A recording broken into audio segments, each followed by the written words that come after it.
Valina es doctora en Planificación Urbana y Nuevas Tecnologías, es ingeniera arquitecta, registrada y experta en el campo de ciudades integradas, perdón, de ciudades inteligentes, y establecida ella en Roma, en Italia, y también en Chania, en Grecia. Es coordinadora del Grupo de Investigación de Ciudades Inteligentes en la red de trabajo global Pandémica, y ha desarrollado conocimientos en el uso de proyectos de ciudades inteligentes bottom-up y tecnologías de acceso abierto para aumentar la salud en las ciudades y mejorar el uso y manejo de espacio público. Valina en el año de 2018 fundó Abrions, que es una iniciativa que busca sensibilizar e impulsar los proyectos relativos a la tecnología de la información, de la comunicación, espacios urbanos y diseños participativos. Valina nos acompaña hoy y va a exponer bajo el título de la inclusión en la regeneración urbana, y específicamente el rol de las nuevas tecnologías. Así que, Valina, te dejo la palabra y con mucha expectación escuchamos entonces tu presentación. Gracias. Hello, buenos días. It is with it's a great honor for me, and I'm here with pleasure. And many thanks for the invitation. I hope that I will stand for your expectations. Let me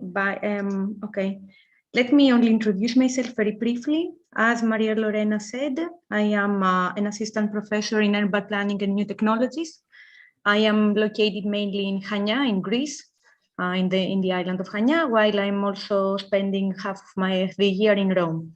And today I am here to talk about from the smart city perspective, and hopefully to contribute in the evolution of the discussion for inclusiveness and from a general perspective. I tried to facilitate, in order to facilitate the discussion, I tried to write down a few of the main concepts that I'm going to present. So please, in case you need me to talk slower, or in case you need to stop me, please do it, and I will be very happy to answer any question you might have. In the past few decades, we have witnessed a huge surge in initiatives that aims at modernizing urban infrastructure and services, and aims also at creating better environmental, social, and economic conditions. To strive for these developments, a number of new city categories have entered the policy discourse, such as sustainable cities, smart cities, eco-cities, and low-carbon cities, and ecological cities lately. From this entrance of these new city models, new city categories, it has become apparent that each term exposes important yet sometimes different features in planning and policy efforts to realize sustainable urban development. To support all of this, what I'm going to show you today, I decided to start from a very simple definition of the smart city, so as to have all of us a common language and a common understanding of what I am describing. In the smart city, which is supposed to be also an inclusive city, each one of the main objectives of this city model, there have been many efforts to shift, to conceptualize an inclusive growth, inclusive urban design, an evaluation of urban inclusiveness, an evaluation of policies in a way that we can see both new technologies and many stakeholders, many different actors collaborate and create participatory processes. There are many definitions, as we know, globally. There are very different forms. And I will start with the one that we have here in Europe, which stands for a place. The smart city is a place where traditional networks and services are made more efficient with the use of digital solutions for the benefit of its inhabitants and businesses. To understand the various forms it takes, I will show you here some case studies and their evolution in time as to get informed about the kind of direction inclusiveness is taking in the smart city. And after the case studies, I will try to evaluate, to assess whether what is inclusiveness in this large category, and then I will try to show you how we approach it in the environment, in the academic environment where I come from. So that I start this presentation with this question: is the smart city an inclusive city? Let's see. Back in 2012, when I started all of the research on the different case studies and on the material form smart city is taking, it was one of the most popular case studies at that period was the case study of the smart city in Barcelona. It has many different names. It's called Barcelona Smart City. It's called the Spanish Smart City. We all know it from the ranks it has taken globally, and for being one of the very first and very successful in the hierarchy of the evaluation it has taken. However, a very common misunderstanding was, again, what it stands for. Does it stand for one technology that is distributed in the city? Does it stand for one city, for the whole city, for many smart city projects? What it stands for? Does it stand for multiple technologies? Is it a methodology, strategy to apply technology? Or is it just a new discipline that was entering in our field, in urban planning field, to describe several technologies and applications integrated to the city? Here on the right, you see two pictures that they are very iconic in the discussion about Barcelona. The one above describes the transformation of the district of Poblenou to a smart city campus with the specific focus on the factory, Calayer, an old factory that was transformed both in land use, also in the actual connection it has to the city district, in order to host the new center, a new headquarters for the creation of the startup, the creation of technologies. Underneath, you see all of the area that was mainly from where the smart cities projects actually started, the campus, let's say. And we see also with the green network how it was at that period conceived. It was conceived as an ecosystem. It was conceived as a network, as a place that promotes new services for the city, and actually started from predicting the demand for power and water, and how through understanding the demand for power and water, we could diminishing the energy consumption, and we could start understanding the use of space and the use of the different areas, the different blocks you see, in a way that we could actually consume less energy. This case study, it was very important because in the same moment that we could see those very appealing pictures of the actually half of the city and then centralized in one district, we were seeing a number of infographics as if there was the birth of a new language, a new design language everywhere in the world. We are here again around 2011, that they were promising a new model, a new city model that could generate sustainable city growth. They could encourage many initiatives based on technologies. Initiatives such as the use of smart lighting, the use of intelligence in mobility, smart mobility, e-vehicles, electrical vehicles, or residual energy, such as the one that I mentioned to you, and somehow a project, a very big project, that was related to social innovation.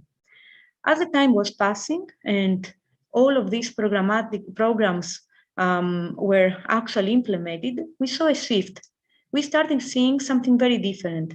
We started seeing the overall discussion to evolve in something smaller in scale, something that was actually looking at different blocks. This is the case of the super block, for example, and was seeking, it is as if this discussion was seeking to capture a new formation, was seeking to take a new place inside the city.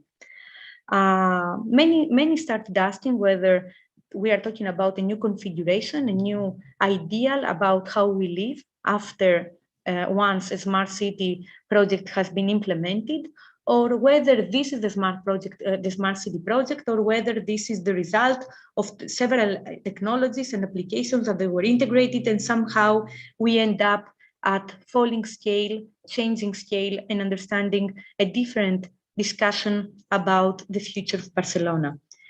Just to give you a little bit of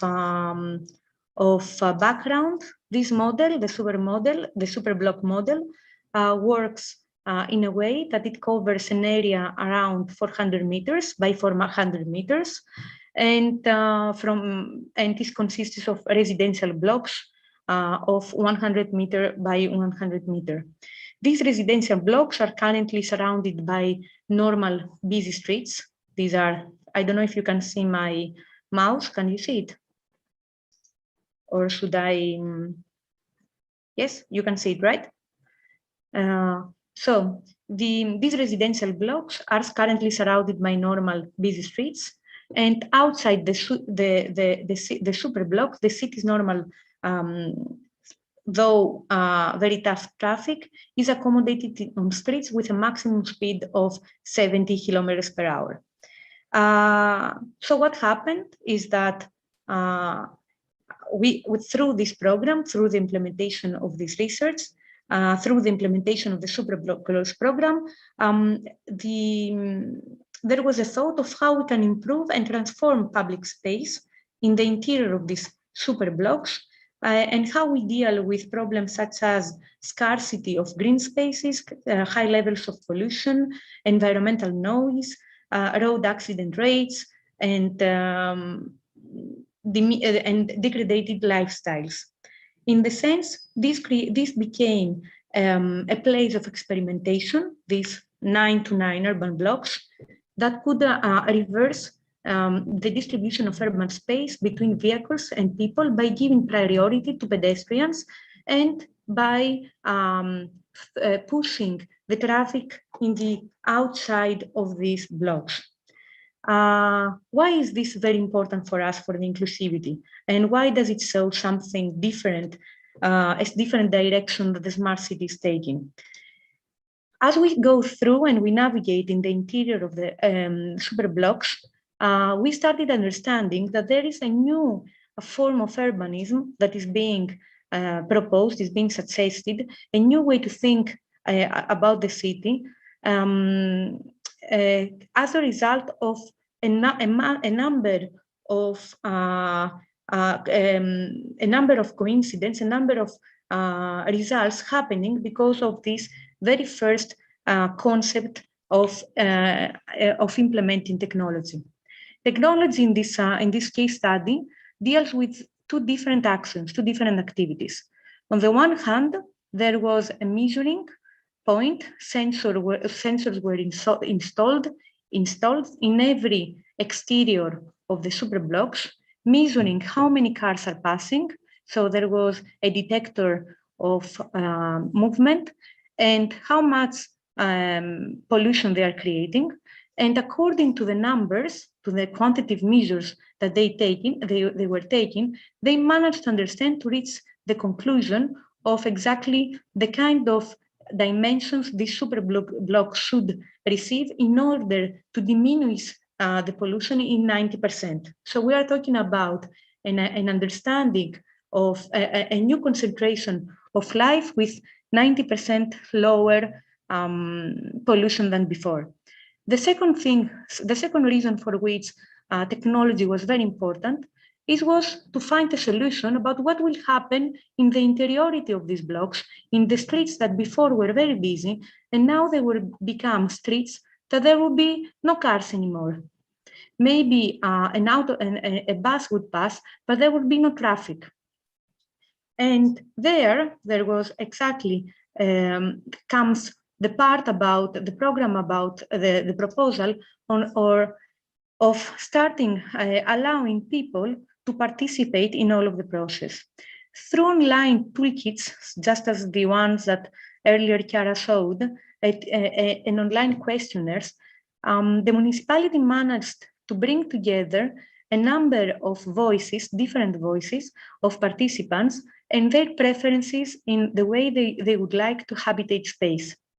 This brought a huge revolution in space. Very soon, very quickly, through this program, Let's Fill the Streets with Life, it's the name, we had the participation of local residents, of associations, organizations, and groups, as well as city council experts and technicians, all talking about how we're going to revisit the public space between that would take the position of the previously busy streets. In fact, participation was open to anyone who is interested through meetings, through events, through activities, through workshops, as well as through the platform that was initially created in the headquarters to support all open access toolkits. This is the Spanish example. I will go on and I will give you hints of other examples, and then we will do an overview of all of this together very soon. Going very far, living in Europe for a while, but I will come back in very soon. Going to the Indian Smart City, to the Indian case study. There are from 2014 a huge program, 2013 a huge program about how to transform 100 different territories into smart cities. We are talking about very different conditions, local conditions, and very different environments. We are not talking about the same, let's say, evolution of programs as we did in Barcelona. There was not a starting point, an intermediate point, and raising awareness, engaging people, and then actually making people participating. But there were 100 of startups, bottom-up initiatives that they were trying to solve the large questions, the large problematics that many Indian territories had. This is the example, one example that was implemented in Kolkata. It talks about a collaboration between a startup, a private initiative, with the municipality of West Bengal, to find a solution and provide postal addresses to more than 120,000 slum residents using geocoding technology. Why was this very important? This was of extreme importance because in this way, massively, it would mean immediately that they will include thousands of people in the governmental processes. They would allow them to obtain documentation, to access different services. These people could open now bank accounts. They could register to vote. They had a presence. They had a voice and a presence. This very different case study was made true in very contradictions circumstances. Since slums were not, and the areas of slums, as we all know, they are not mapped yet, people of the startup had to go from door to door, talking with each one of the families that they were living in the slums, assigning codes, creating a new form of mapping, writing down all information, and creating in this way a database of information that was never registered before.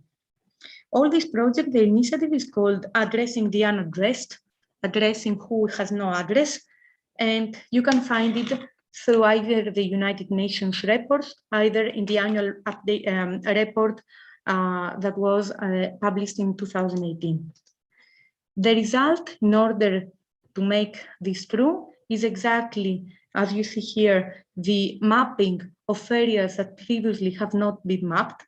So the beginning of starting thinking of how we start thinking of including areas that they are not included before inside the urban conditions, and in order to realize such an endeavor that was extremely different, the owners of the startup, they brought in the discussion among other participants, Google, asking to instruct their mapping team to include slum lanes on their maps, resulting in this mapping that you see, with the red, I mean. Going to a very different circumstance, to a very different case, and there is a reason that I am following this line, I will tell you very soon. We can see something different from the slums. We can see here an American effort to build equity, a 3 equity score. This is another initiative, Smart City initiative, that is started in the Rhode Island, in order to declare that people actually have no access to green areas, so they don't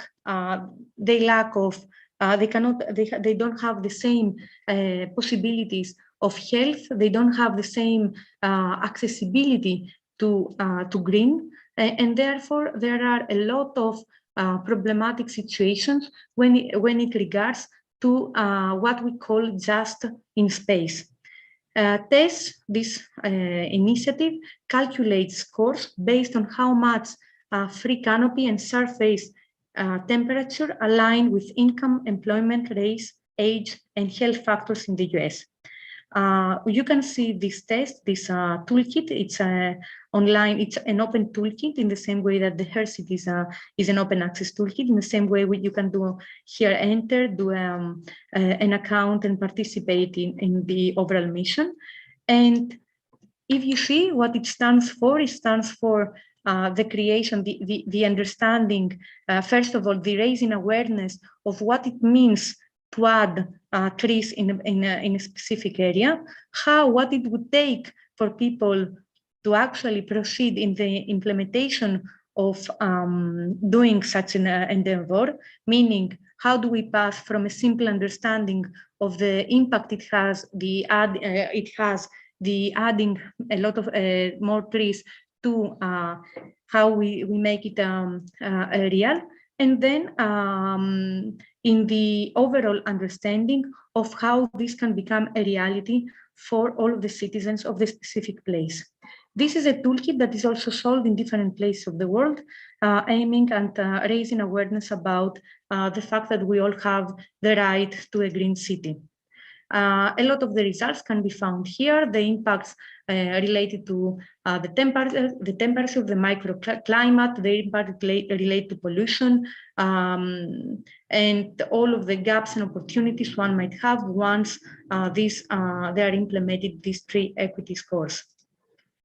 I go a little bit faster. Here is when you enter in the specific sites and start drawing exactly and adding trees and understanding where you could add trees, in which public space, and how this public space could become more accessible from a greening point of view.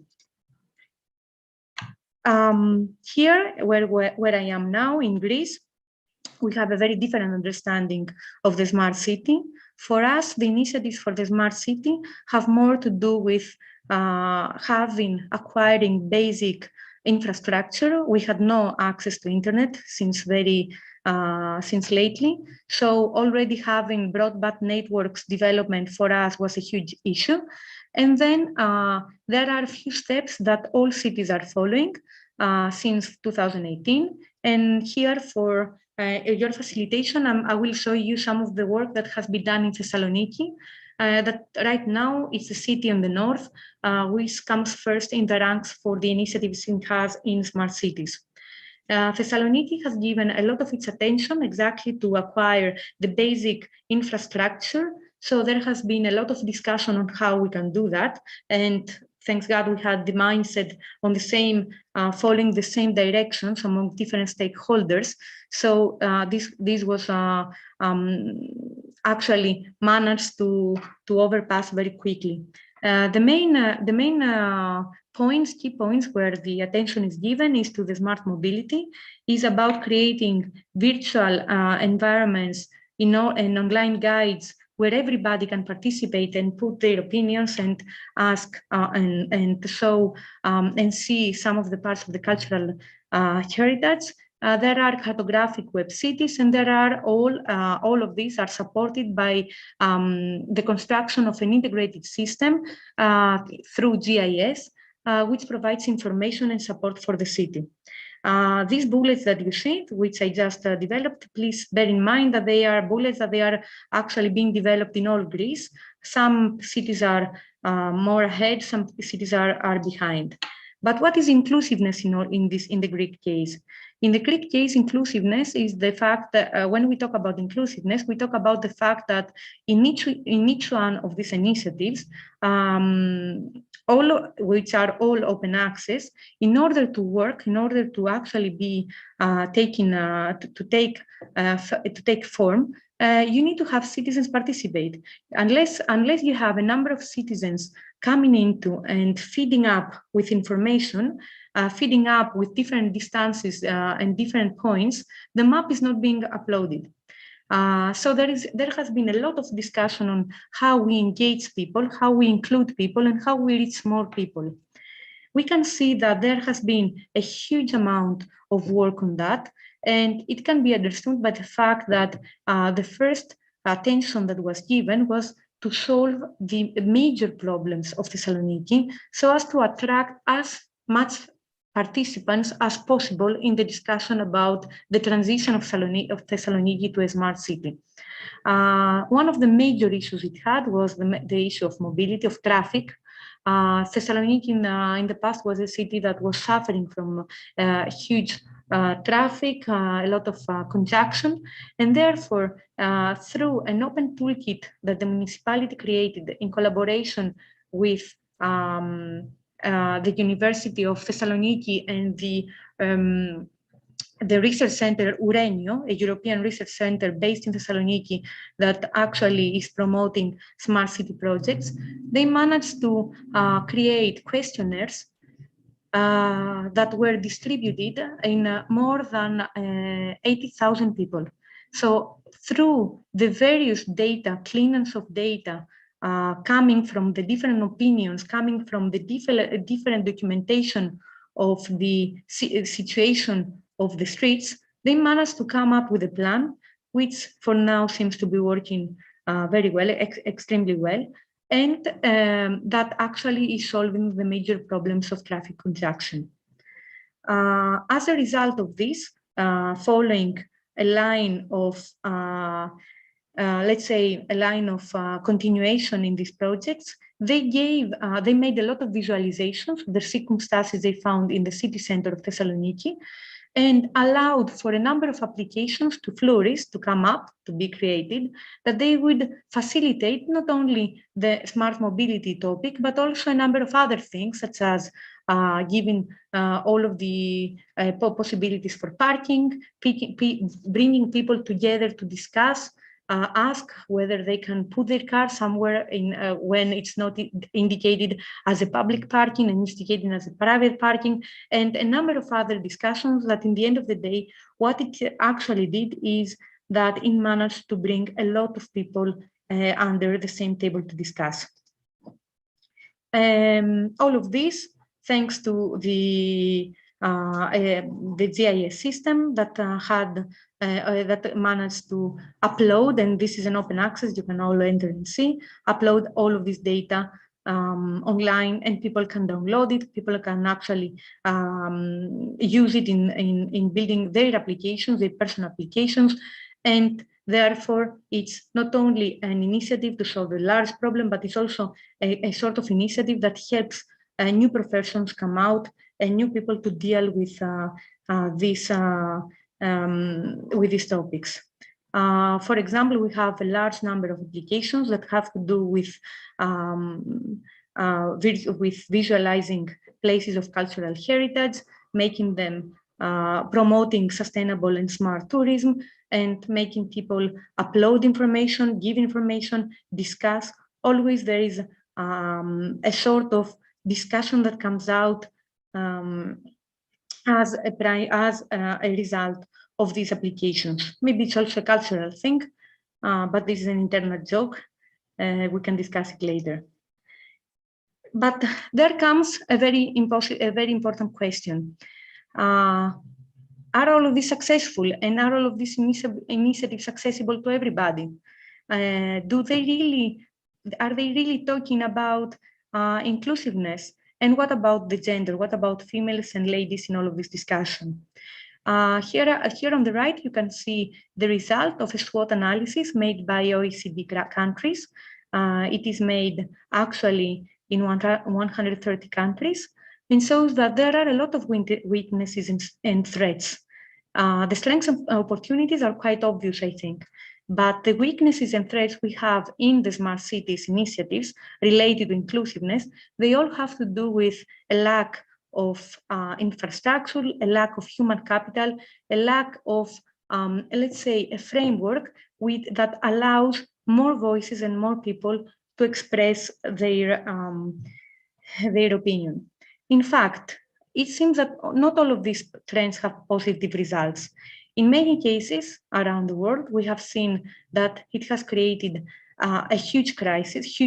Only Barcelona, in the beginning of the transformation of Barcelona in its transition in a smart city, there was raised a huge housing crisis that was caused by gentrification, by the fact that a lot of people were relocated in order to work to the new neighborhoods. So this gentrification, putting people out, relocating people, pushing vulnerable people more towards excluding them economically and socially. It's also created a lot of discussions about how we can include them more, how we can think of a digital future that is not based upon discrimination, that is not based upon digital divide, that is not based upon exclusion, based on age, based on education and status. In simple words, there was no, let's say, there was no understanding, no way to understand how we could hear from people that are not educated, so they have no culture related to the use of technologies. They don't have this information, or they are older, or very young, or they have no economic way to actually be part of this conversation. Inequality can be obvious in many different ways. Inequality can be obvious in very hard ways, very difficult ways. Here you see the example of Lima, for example. Lima is an area where there is water, there is green, and it means wealth. Where there is no water and there is no green, it means poverty. These are not only the obvious exclusion problems that we have. We have in all the smart city initiatives, we have a lot of discussion about accessibility to the various urban infrastructures. We have a lot of discussion about traditions and cultures that are lost because they are homogenized, or because they are simply not in the top hierarchy of the issues to discuss when we are talking about urban regeneration. It seems that the smart city tried, in order to solve the very diverse problems of its context, somehow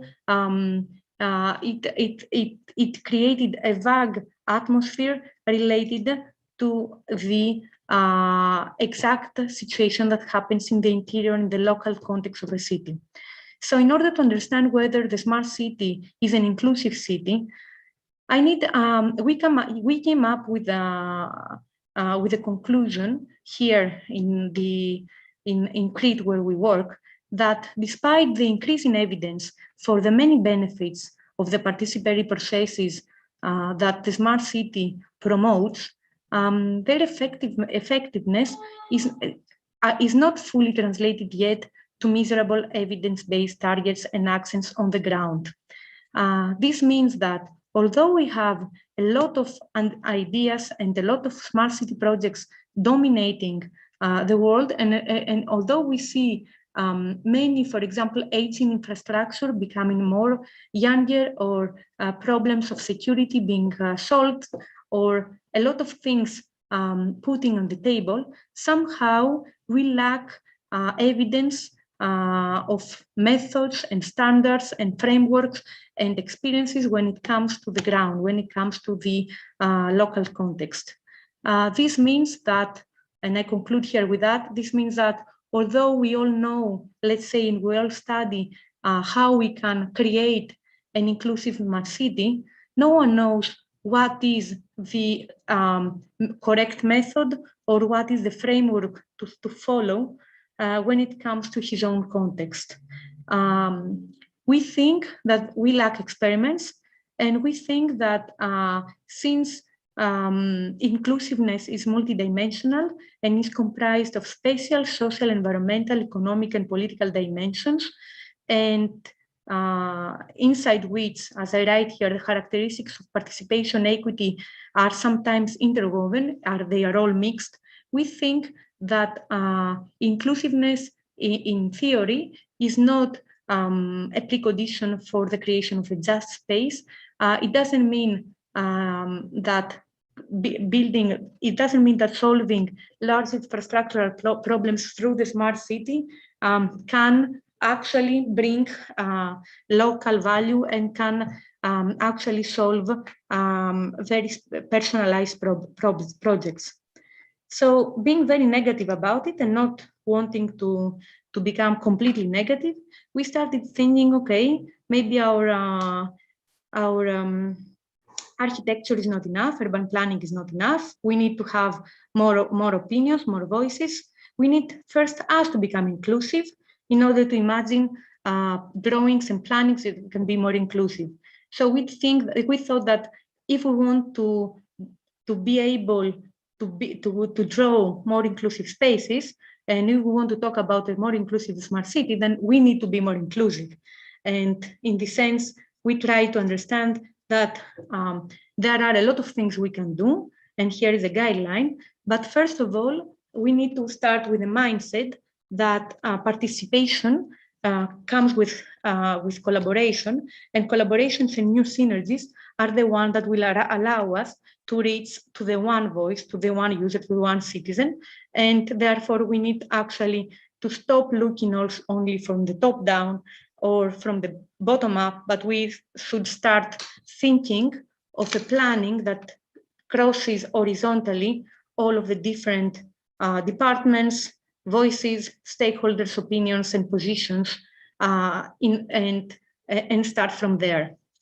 This means a number of things, a list of things that one can think in creating a smart city more inclusive.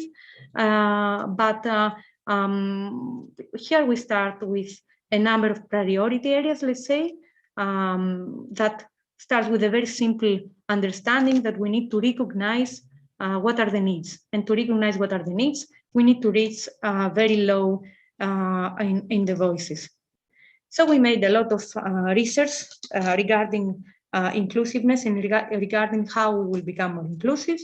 Theoretically, we understood that we should shift from people studying and working with smart cities and looking from the technology point of view. We should start shifting that to a more citizen-centric point of view. And so we started orienting our discussion towards what would be a citizen point of view in smart cities. And we started, and from there, a new whole path initiated, a new whole path started of research, of projects, of experiments with technologies, and following pretty much the same preconditions for the smart city, but always as if we're talking about one person and not about the massive. So how do we do it? We do it in a as I told you, with a shift in the mindset, a mindset that seeks to put together, to bring together a lot of ideas and collaborations.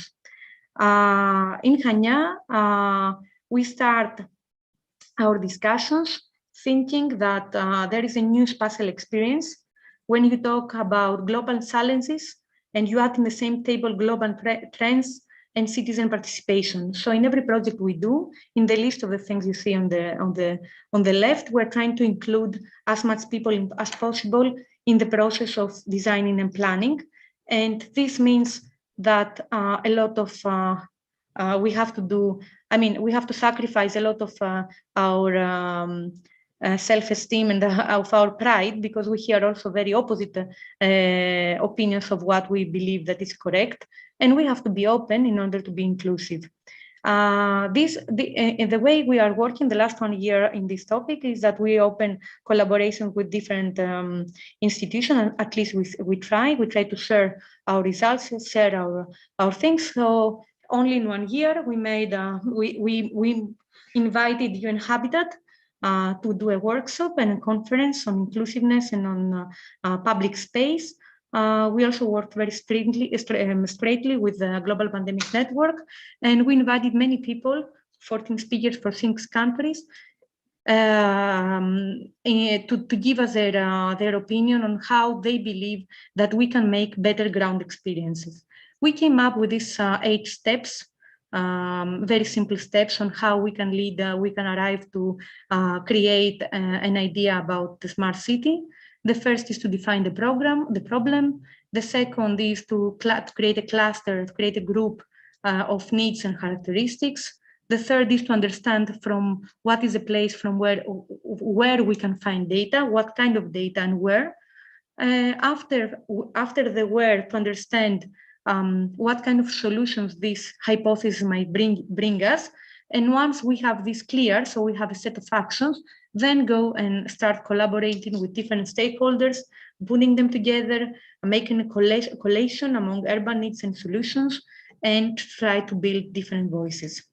Some of the examples we have done this year is this workshop, the Update My City workshop, where we, it was organized in a month, so we had very little time, but we managed out of 100 public spaces of Chania to gather real data regarding the male and female, not only, but also regarding the male and female movement in the public space, the way public space is used spontaneously, not spontaneously, the kind of activities, the kind of accessibility, the kind of work, and then come up with a this is only an outreach, and then come up with a strategy that we suggested to the local leadership, that we think that the space would be more inclusive, and space would be less, let's say, with less discomforts than it is today.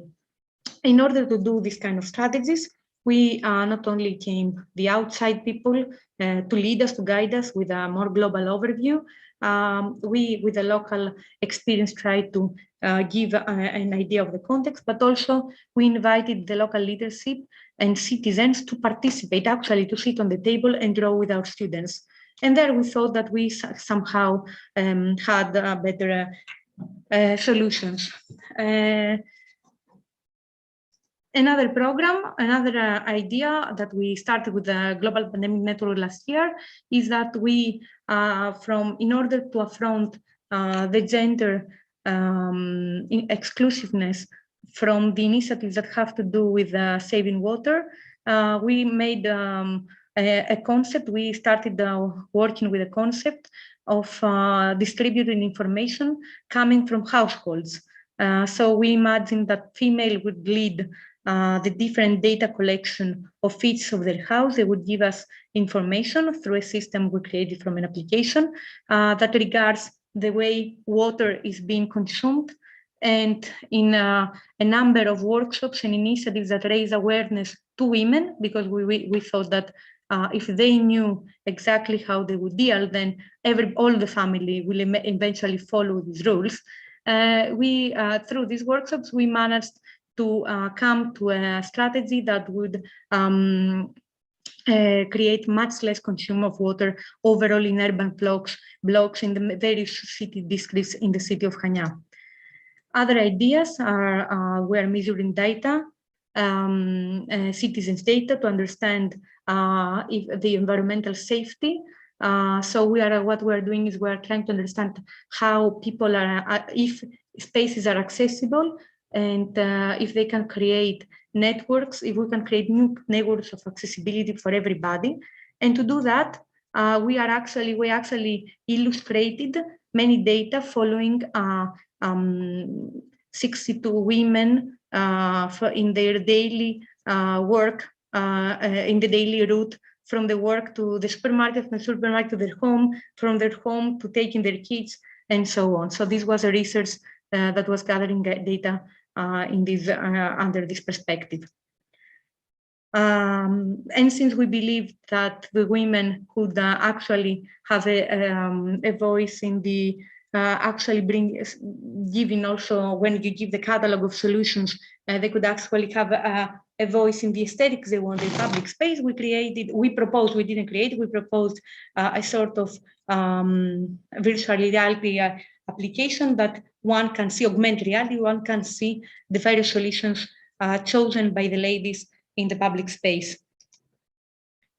And here it brings you to a number of solutions in the large map following their walking routes. Other ways, installing sensors in the electrical bikes the municipality has, taking information about the traffic and following the routes, once again, the similar routes that I mentioned before, understand different, if we can suggest different circulation in the streets and different behavior regarding the use of mobility in other means. And this allowed us to work both with hard and soft data and also to build interfaces that would be more user-friendly or would be more adapted to engage women and engage the people that are actually using these things in the discussion. It's not that these are the correct methods at all. It's just that we are trying to experiment. This is what we're trying to do. We're trying to follow different people. We're trying to take data, and we are trying to include as many people as we can in the discussion. And most of all, we're trying to teach our students that they cannot take decisions by themselves and that they need to go out to society, they need to ask. So every single person that participated in these experiments, which are our students, they created their questionnaires. So they overpassed all of these tests of how do I pose myself in front of society, how I'm asking for people to participate, how do I engage people, so how do I speak about something that is so delicate, that regards my family, my mother, my sister, inside a discussion that is for everybody. Here is a sort of bibliography, and thank you very much. And I'm here for your questions. Muchas gracias, Valina, por la interesante presentación. Quisiera tomar ventaja de ser la presentadora para partir haciendo un comentario, pero si las preguntas me las voy a dejar para el final, partiendo por las del público, pero quisiera como comentario general, me parece muy interesante el diagnóstico que tú haces al principio de las distintas ciudades europeas, identificando cuáles son las falencias que presenta esta visión de lo que llamamos la Smart City, realmente, para luego hacer una propuesta que trate de resolver esas problemáticas. Creo que igual la problemática tiene que ver con inclusión en el corto, en el mediano y en el largo plazo. Y pienso que las herramientas para incluir en el corto plazo son distintas que la del mediano y la del largo plazo, y ahí entonces quizás hay una conversación que podríamos tener más hacia el final, pero voy a partir entonces por las preguntas del público.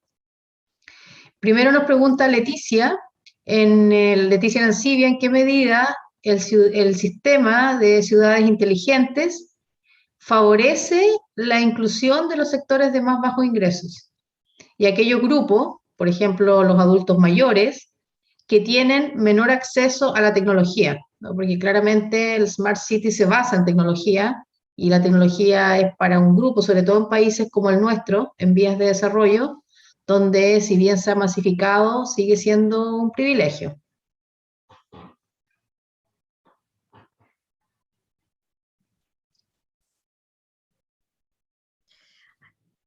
Thank you very much for the question. I think this question clarifies all of the vague atmosphere that the discussion about the smart city creates. The smart city is about the implementation of technology, but it doesn't mean that all participants should use technology. I think that it refers more to a kind of mindset, to a kind of construct, a kind of concept that brings people together, and through the documentation of their opinions and of their desires, since they are the ones that they live in that city, and through the gathering of these opinions, then the actual smart city model can do all of the steps in order to be effective or not in the city. This means a lot of things. It means that we can reach people in traditional ways. We can reach people through television. We can reach people through publications. We can reach people through gathering all together. We can reach people through workshops that they don't require any technology, but they depend on discussion. I think that in many places of the world, being fear of technology, we don't do the first step, which is to discuss. I think that we should start from there without thinking about technology. Then there will be the experts, let's say. Some people will talk about technology, they will deal with technology, they will naturally engage in a technological path. Some others will not. But what is very important to say is that everybody is very useful. And in order to have an inclusive smart city, we have to have everybody on board. I don't think that smart cities is about technology. Technology is the end, is the last, is the tool. I think that is more a mindset that looks at how we can shift experiences and desires into creativity, and how we can have new innovation based on this information. Ok, gracias Valina, y además probablemente también, a pesar de no tener tecnología, si por ejemplo logras menos viajes y por lo tanto menos emisiones, esas personas también van a tener el beneficio de tener un mejor aire para respirar, por ejemplo, ¿no? Entonces puede que los efectos del Smart City también va a ir en beneficio de aquellos que están fuera de la tecnología a propósito de tener una mejor ciudad, ¿sí?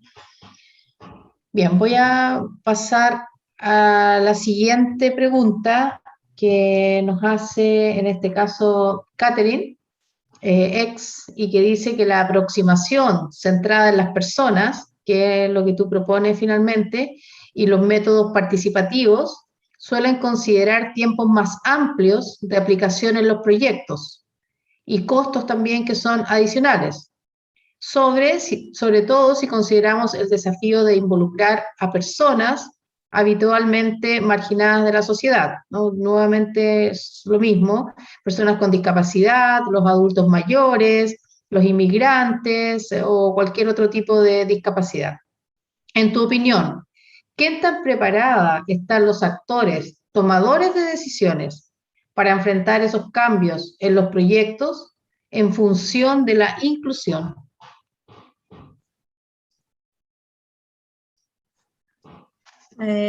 Also, this question is a very good question, because it refers in all of the doubts that we have in different places. It is true that the more in countries where the power is centralized, as is, for example, it could be said that the Greece is one of these. There is a capital and everything is centralized there. The more far you are from the city, from the capital, the more you are excluded, let's say, from the innovation trend. The more you have less information, so the more late things arrive. I think that globally right now, there is the discussion about the smart cities is a discussion that is not so much excluded, let's say. I think that there is an interest about it. And this is something that we can see when looking about statistics about where the global capital is moving right now in terms of investments, in terms of research, and in terms of leadership projects. So I don't think there is a doubt about the acceptance of looking at this kind of smart cities at the national level. The problem is what happens with the places that they are far from the center, that the places where information arrives late. This is a problem. And I think that there is an issue. There is an issue. We have seen it, we have faced it, and we see that while, for example, in Chania, we might talking about ladies' inclusion in the urban planning process. In other cities of Greece, which is the same country always, we are still talking about whether we will have access to a square, very different problems, and whether we can use a park or not. We will have a park or not. I think there are very different problems. It's an issue of mindset. I'm not going to say what local leaders should do. I'm not a politician, so I'm not here to say what they should be doing for their work. I don't want to take this position. But what I would like to say is that it all starts from us. We found out, we believe that the more we became more inclusive, more open, the more we found more possibilities to discuss and make synergies. 2 years ago, where we were not that open. No one was talking about inclusiveness, and no one was talking about experiments in our city. And 2 years after, we are doing pilots, and we are trying to reach as many people we have. Do we have the mindset? We don't know. Are we correct? We don't know, but we are trying. So I will answer in this way, let's say, a little bit to avoid the political answer. Okay. Thank you, Valina. There is another question, which is from Roland, and it is in English. So I'm going to ask you the question in English now. About the data they are collecting, or you are collecting, how are you treating it? For example, whether it goes into an open repository or whether it's collected in an open repository, but the data is private and business model is generated on top of it. If it is open, what kind of format do you leave in it? Thank you. This is Roland, who is asking that. Thank you for the question. It regards it depends on the different projects and on the different collaborators and synergies. There are things that we do in order to learn. So although there are the results published in our department, they are not so open to everybody. They are open, everybody can access it, but they are not so published, let's say in this way. So it's not that someone finds it easily. They are small experiments to learn. There are also workshops bigger that we do in order to help the city, such as, for example, the conference I mentioned to you before, the workshop Update My City, we did with the UN, that we worked in a way that all of the data are open access and they will be connected with, uploaded to the local GIS. So they are offered to the municipality as data for their decisions in order that they can think and they can take into consideration in the decisions. The form is the form of the GIS file, so the SHH, but it can be also in mapping, it can be in very different forms. What we are trying to do is to clean them up, not to give an Excel file very vague that no one could work with that. Okay, thanks. Bárbara is also asking a question in Spanish now. En el caso del gran bloque en Barcelona, ¿cuál fue el impacto sobre las calles circundantes al absorber el flujo vehicular desplazado, más otros posibles costos asociados al comercio preestablecido, por ejemplo? ¿Cómo se planea equilibrar los impactos negativos que se prevén durante la aplicación de estos núcleos de prueba?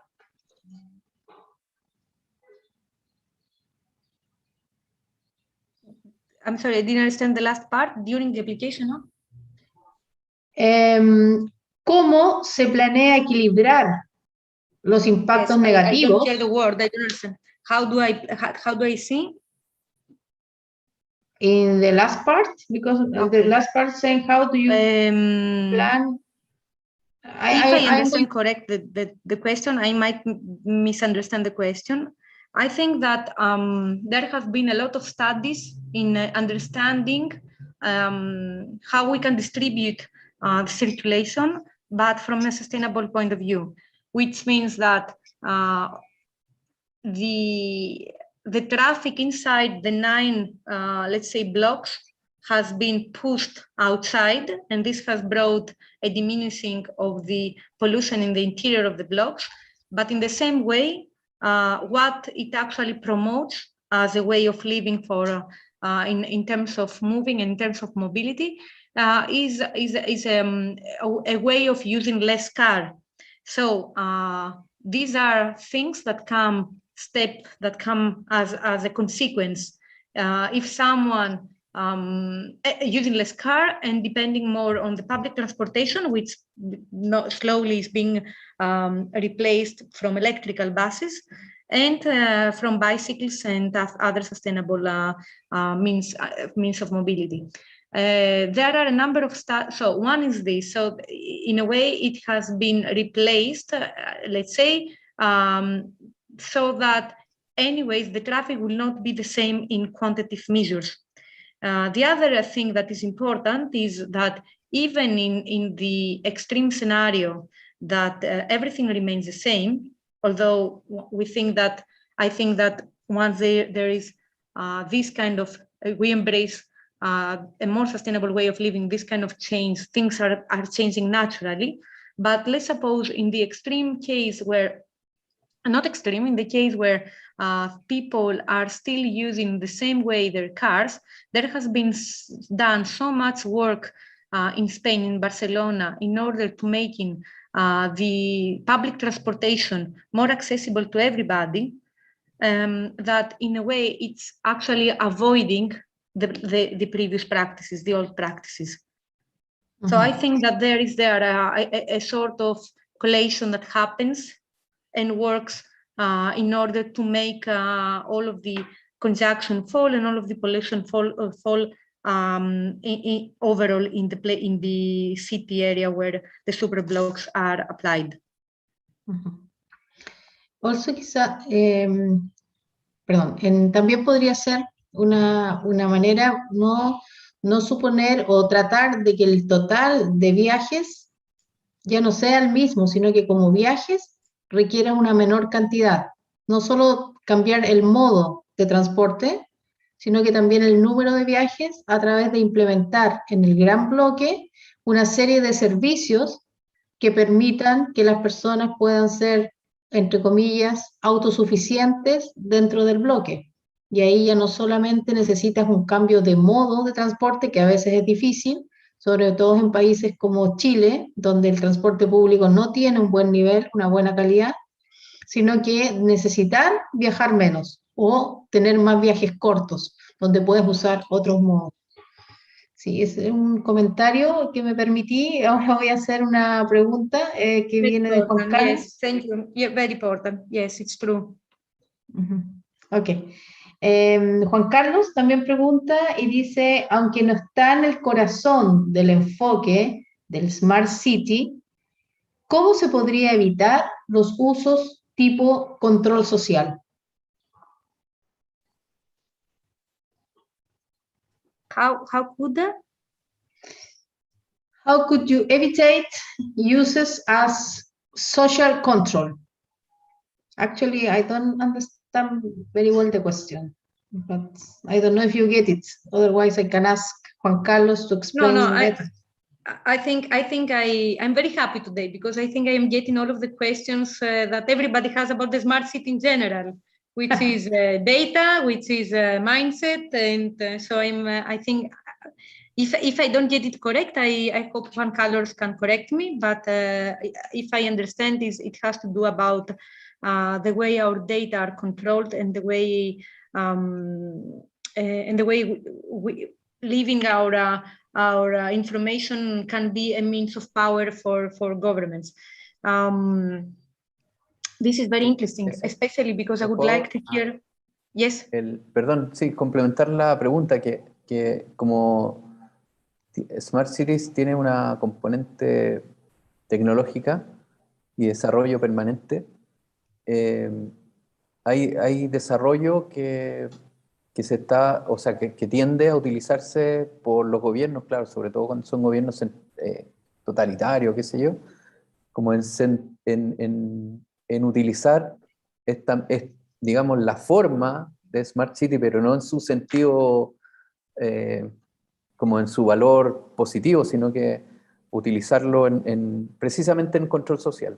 Por ejemplo, tenemos todos los experimentos de reconocimiento facial dentro de las ciudades, que evidentemente van hacia otros sistemas que uno podría denominar a priori como perversos, ¿no?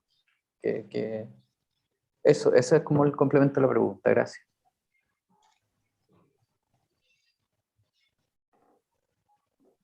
Okay.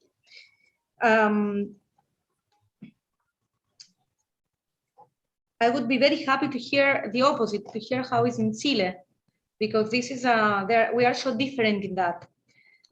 Research has shown that the different geographic location, the different continents deal very, very differently the issue of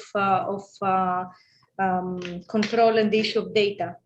We don't have the same understanding in Europe as we have in Middle East, or as we have in China, or as we have in Latin America, or as we have in the US.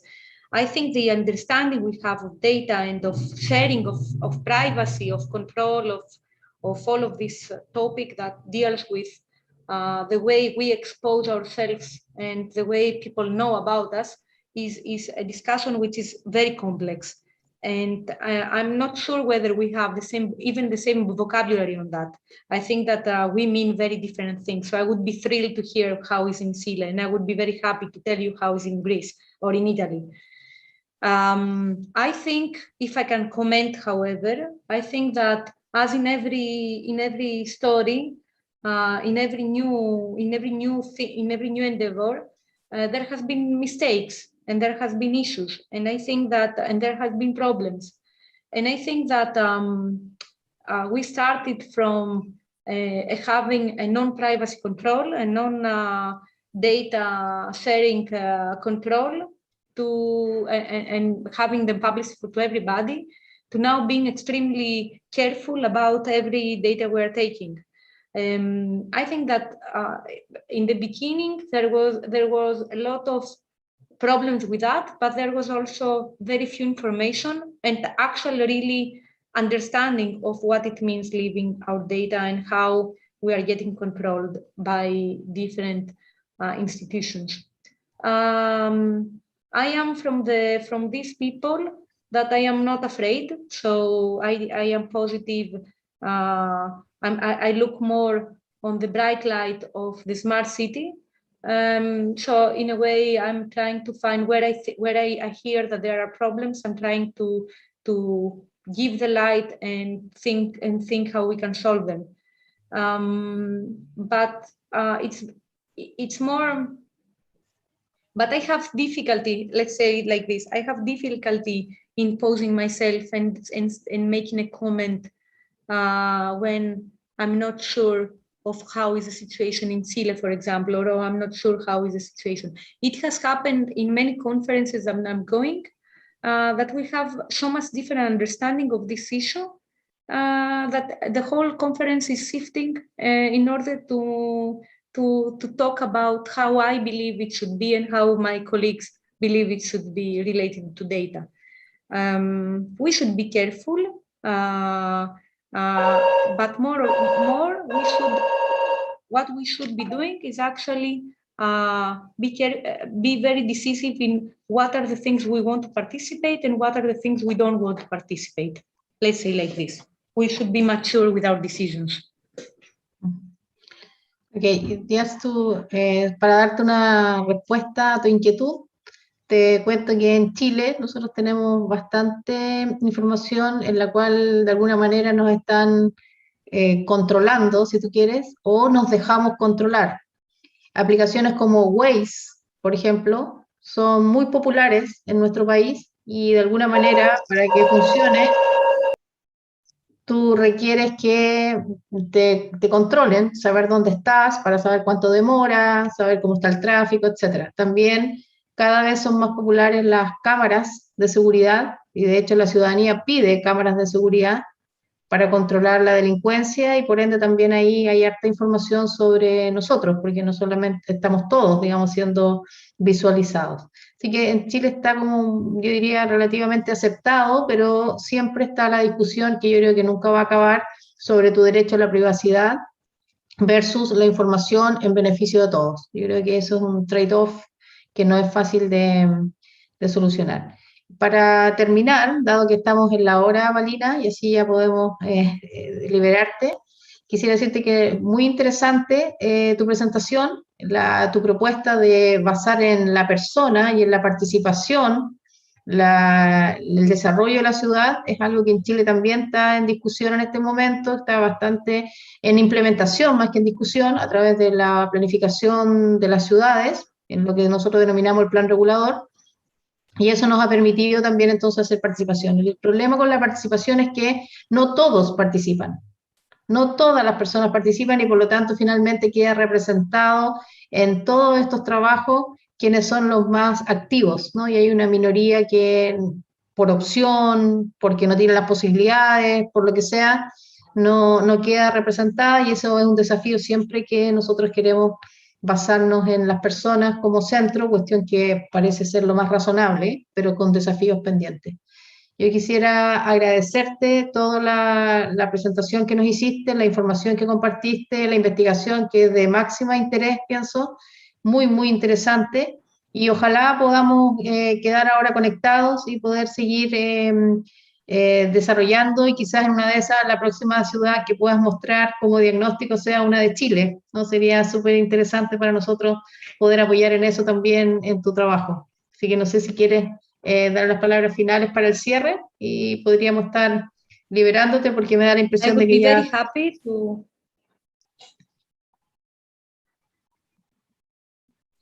No,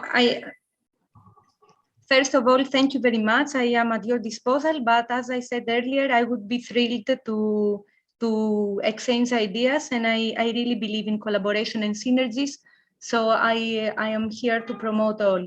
Just to do a very small comment about the gender inclusion. We are mothers. I am a mother. So it's not that I am busy, it's just that I have a little son of 2 years old who is not having any more time, and he's asking me to go. And I'm just closing my speech saying this thing. Hope you are all fine with that.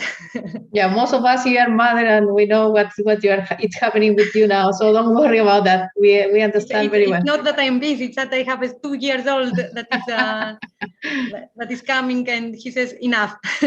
So thank don't you. Worry. It's participating as well. Anytime. Okay, thank you very much. Yo le agradezco entonces a todo el público presente. Muchas gracias por haber participado. Continuamos en la tarde, así que esperamos verlos en un rato más, y dejamos hasta acá entonces las presentaciones de la mañana. Muchas gracias y nos vemos en un rato más luego del almuerzo. Gracias, Lorena. Sí, solamente me sumo para confirmar que nos vemos a las 3 en punto para la presentación de Amari Peliowski, y que todos puedan tener un buen almuerzo en este momento. Gracias. Hasta las 3 entonces. Nos vemos.